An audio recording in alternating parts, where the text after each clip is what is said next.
Hi friends, welcome to my channel. ఈరోజు video చాలా ఈజీగా సింపుల్గా చేసుకునే వంకాయ కర్రీ అండి. ఈ బ్రింజాల్ కర్రీ మనకి రైస్, రోటీ, చపాతీలోకి కూడా సూపర్గా ఉంటుంది. ఇప్పుడైతే మన తయారీ విధానం చూద్దాము. వీడియోని అయితే స్కిప్ చేయకుండా లాస్ట్ వరకు చూడండి. ప్యాన్ పెట్టి ఆయిల్ వేసాను. తర్వాత అందులోకి కట్ చేసి పెట్టుకున్న ఉల్లిపాయ ముక్కలు, పచ్చిమిర్చి వేసి ఒకసారి బాగా కలిపానండి. మధ్య మధ్యలో కలుపుతూ ఉల్లిపాయలను అయితే ఫ్రై చేయాలి. ఉల్లిపాయలు గోల్డ్ కలర్ వచ్చేంత వరకు కూడా ఫ్రై చేసుకుంటే సరిపోతుందండి. ఈ వంకాయ కర్రీ ఉదయం లంచ్ బాక్స్ రెసిపీగా కూడా చేసుకోవచ్చు. చాలా అంటే చాలా సింపుల్. నేనైతే ఉల్లిపాయలు ఫ్రై అయిపోయాక చూపిస్తానండి. ఈ లోపు నేను ఇక్కడ వంకాయ ముక్కలు అయితే కట్ చేసుకున్నాను. ఇలా చిన్న ముక్కలుగా కట్ చేసుకోవాలండి. ఉప్పు నీటిలో వేసి ఉంచాను. తర్వాత మంచినీళ్ళతో కూడా బాగా వాష్ చేయాలి.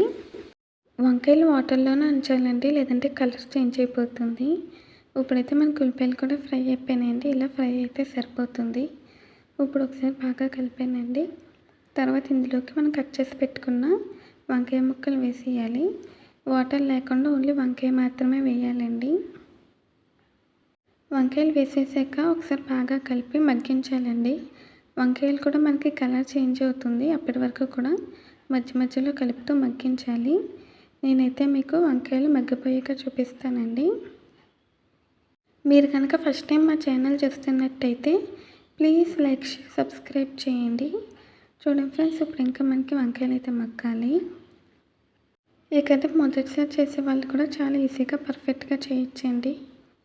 మీరు కావాలంటే ఇందులో ఎగ్స్ కూడా వేసి కాంబినేషన్గా కూడా కర్రీ ట్రై చేయొచ్చు, బాగుంటుంది. తర్వాత వంకాయలు అయితే మనకి మగ్గిపోయాయండి. ఇలా కలర్ చేంజ్ అవ్వాలి. ఇప్పుడు కొద్దిగా పసుపు, తగినంత కారం, అలాగే రుచికి సరిపడా ఉప్పు వేసుకొని బాగా కలపాలండి. కలిపి ఒక 2 నిమిషాల పాటు వేయించాలి. ఉప్పు, కారం అనేది మనకు ఆయిల్లో ఫ్రై అవుతే కర్రీ అనేది చాలా టేస్టీగా ఉంటుంది. ఇప్పుడు ఒకసారి కలిపాను కదండి, ఆయిల్ సెపరేట్ అయ్యేంత వరకు కూడా మగ్గించాలి. నేనైతే మీకు మగ్గిపోయాక చూపిస్తాను. చూడండి ఫ్రెండ్స్, లైట్గా ఇలా ఆయిల్ సెపరేట్ అయింది కదా. ఇప్పుడు వాటర్ వేసుకోవాలండి, తగినంత వేసుకోవాలి. వాటర్ వేసేసి హై ఫ్లేమ్లో పెట్టి పొంగు రానివ్వాలండి. ఇప్పుడైతే ఒకసారి కలపాలి. ఇలా కలిపాక పొంగు రానిచ్చి మూత పెట్టుకోవాలండి. మూత పెట్టి మనమైతే కుక్ చేసుకోవాలి. వంకాయలు సాఫ్ట్గా అయిపోవాలండి. అలాగే కర్రీ కూడా మనకి దగ్గరికి వచ్చేయాలి.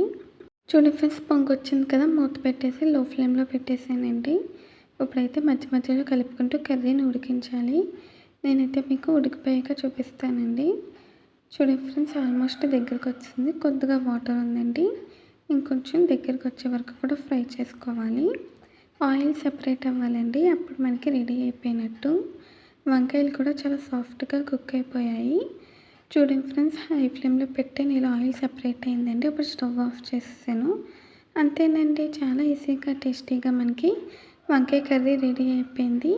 ఈ వీడియో నచ్చిందంటే నచ్చితే ప్లీజ్ లైక్ చేయండి, షేర్ చేయండి, సబ్స్క్రైబ్ చేయండి, బెల్ ఐకాన్ క్లిక్ చేయండి, కామెంట్ చేయండి.